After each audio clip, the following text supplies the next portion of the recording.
All right, time for an update on the Mustang, or the Nightmare as my mother-in-law calls it. You can see we've had the motor in and out. No carbs on it yet. Just sitting in here for mock-up. I wanted to show you specifically those. That's a 2-inch primary tube to a 3.5-inch collector. Not normally found in a Mustang. Every header you can buy from any manufacturer is going to have you 1 3/4 tubes. Now there's quite a bit of spaghetti in there. I'm going to show you in a fender well here.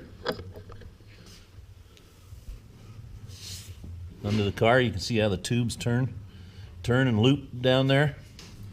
Right now I'm mocking up the exhaust. It's a 3-inch exhaust all the way back. We're going to have to, of course, mate the 3.5-inch header collector to the 3-inch tube. Made all those measurements now, so it should be good to go.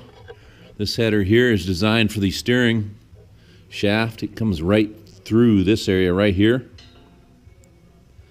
so it's a perfect fit on this side. Really nice. After I modified a bunch of tubes, took 4 or 5 attempts to get it right. I'm no engineer. All right, this side, if you look really closely, you will see some minor frame modifications right down here.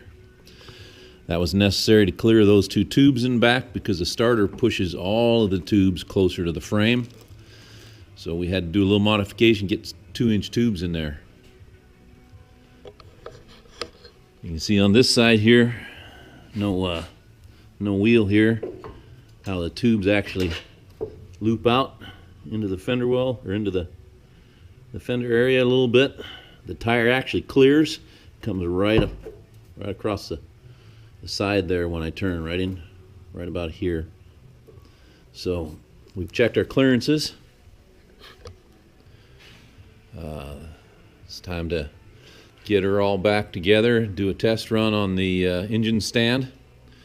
Won't have our nitrous on the stand, but we'll put it back on when we're on the street again, and we should be good to go. All right, I wanted to show you the headers from the bottom. You can see them there.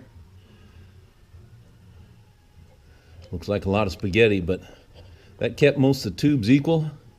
One tube on the driver's side is shorter than the rest by quite a bit, but that was necessary. Another thing I've done is the oil pan. I've added capacity to both sides of the oil pan.